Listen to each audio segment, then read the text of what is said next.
It was a Sunday night in 1990. I was 24 years old. I was living in New York. I had a great job on Wall Street. I was working at a firm called Drexel Burnham, which at the time was the most profitable firm on Wall Street. About 5 o'clock, I'm watching the Chicago Bears game, and I get a phone call. And I'm watching with a couple of friends, and the phone rings, so I pick up the phone. Game's on loud in the background. I couldn't hear anybody on the other line. So I tell my friend, turn the volume down. On the other line, it was my mom. And she could barely talk. And I knew something was wrong, but I couldn't understand a word she was saying. And then after about a minute, I heard her say, "Dad is dying." My heart sank. My dad was my hero, and I knew nothing about why he was perfectly healthy. My dad developed prostate cancer, and back in 1990, if you developed prostate cancer, at that age, it was very terminal. At the exact same time that my dad developed prostate cancer, my first boss was a guy named Michael Milken, who was a visionary financier working for Drexel Burnham. He also developed prostate cancer. So what did my dad do, and what did Michael Milken do? What my dad did is what I would do and what most people would do. You go get a second opinion, a third opinion. You go to the best doctors in the world, get the best opinions, do everything you can. And he did it. And he lasted 3.5 years, and then he passed from prostate cancer. Michael Milken looked at this as a challenge.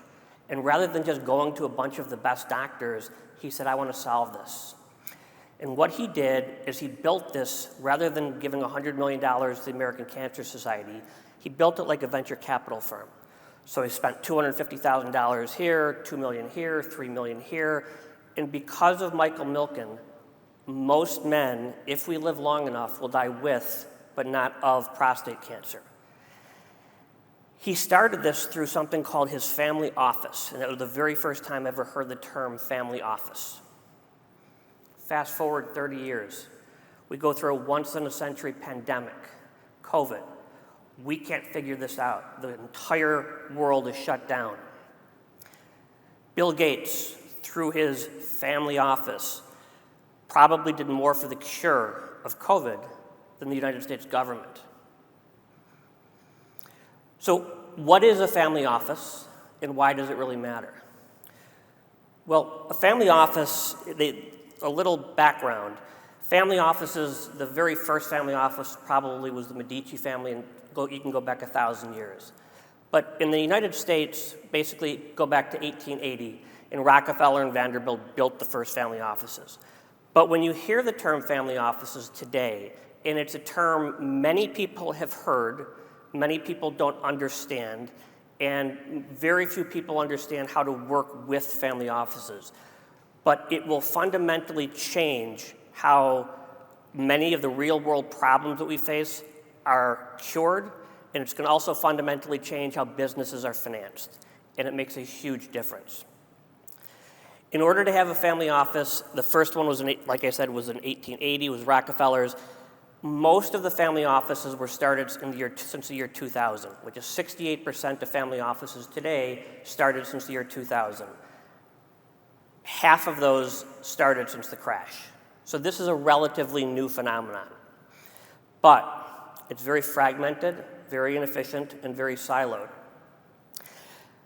I gave a speech. I chaired the Disruptive Technology Center for the Advisory Board at Stanford University, and I gave a speech to 5 family offices, and I said to each of them, "What is a family office, and why did you create it?" And I had 5 completely different answers. Nobody was wrong, nobody was right. That's just kind of where we are in the evolution of family offices. I would argue we're in the second inning.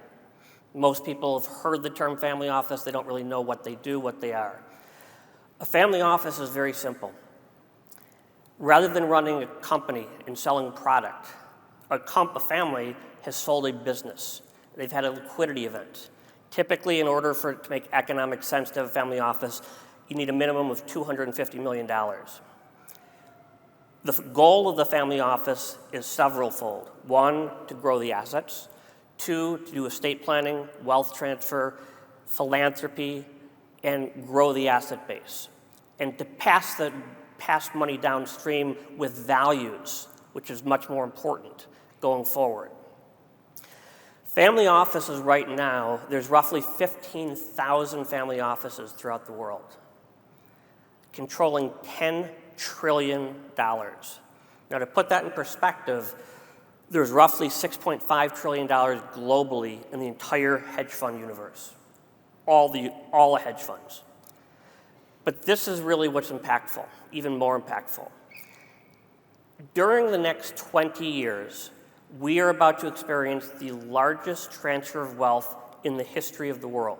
There's $84.4 trillion that's being transferred from the baby boomers to the next gen. Why does that matter?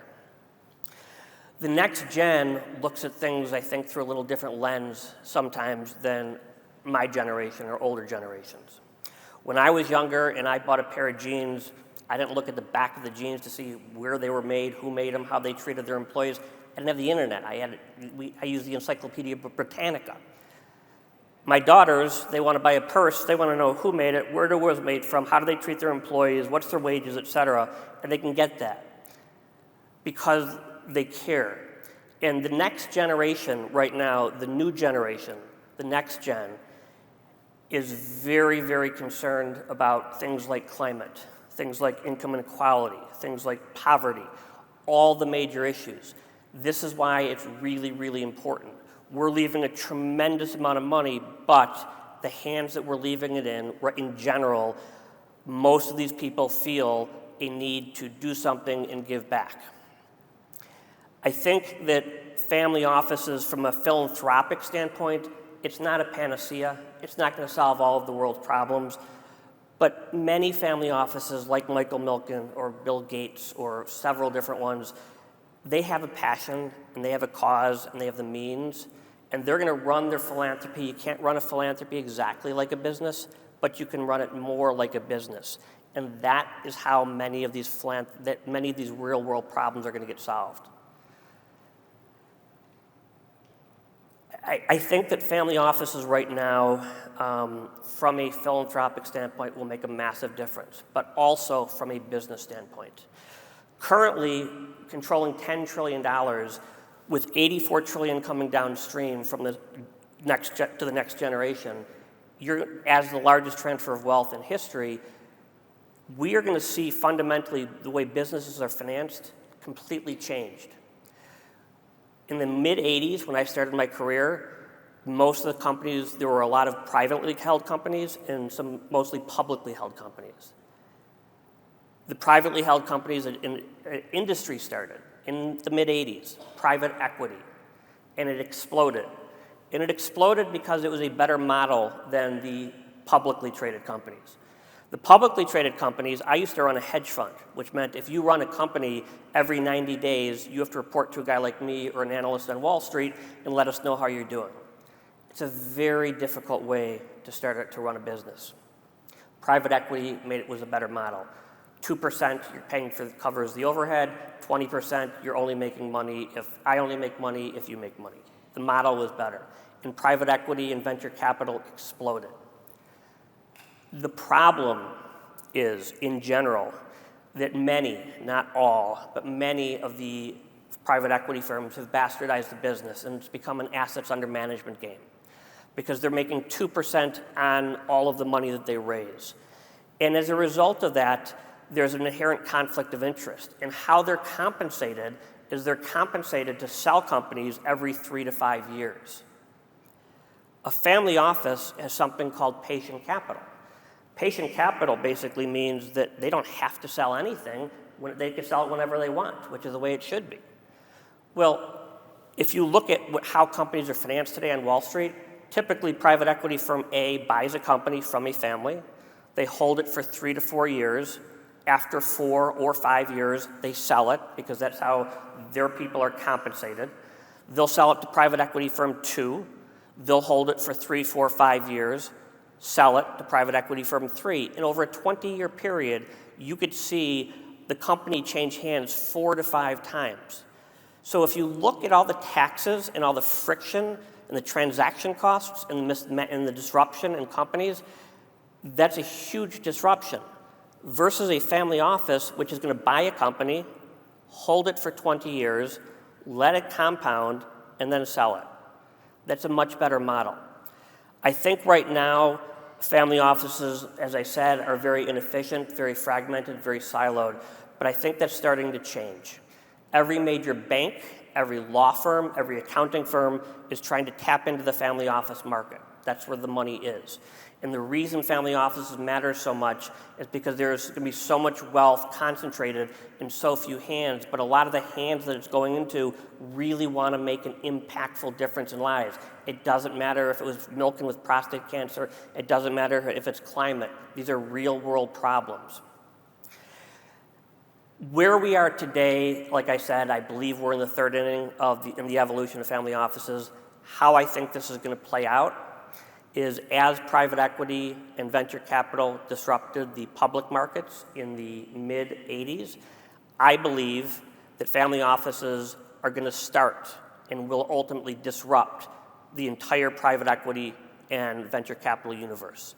They're not going to replace them, but they will definitely disrupt them.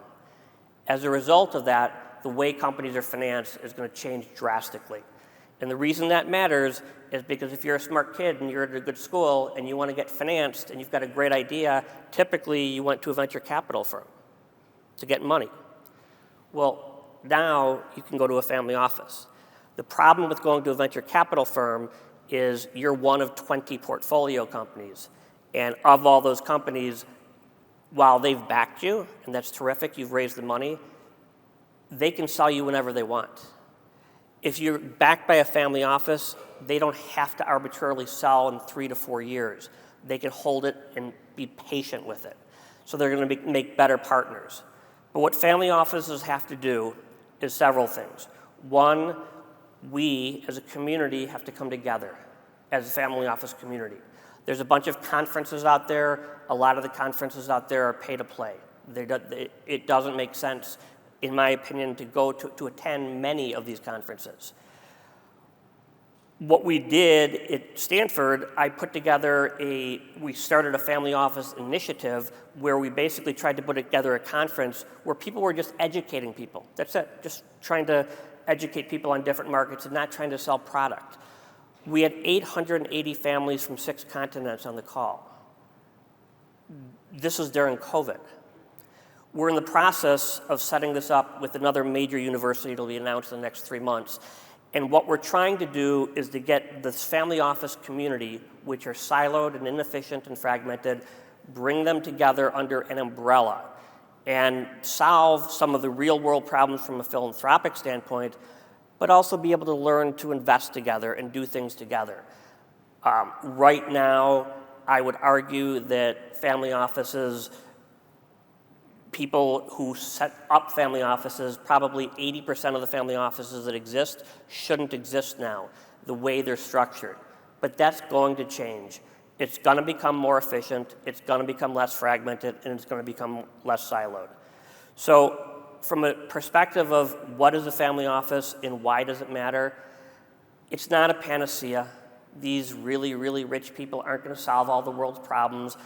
But if you look at it through the lens of climate, or through the lens of Parkinson's, or through the lens of prostate cancer, or poverty, or whatever your issue is, in my opinion, it's not going to necessarily come from the government. Probably not going to come from the corporate sector. It's the family offices that are going to solve a lot of these problems. So over the next 3 to 5 years, you're going to hear the term family office over and over and over again. And understand, when you hear the term family office, don't just think a really, really rich guy who's made a lot of money. They did. Maybe their parents did. Maybe their grandparents did. But think about the generation that's going to inherit the money that's going to try to solve these real world problems. Family offices will help to solve a lot of issues that are mandatory to solve. Thank you.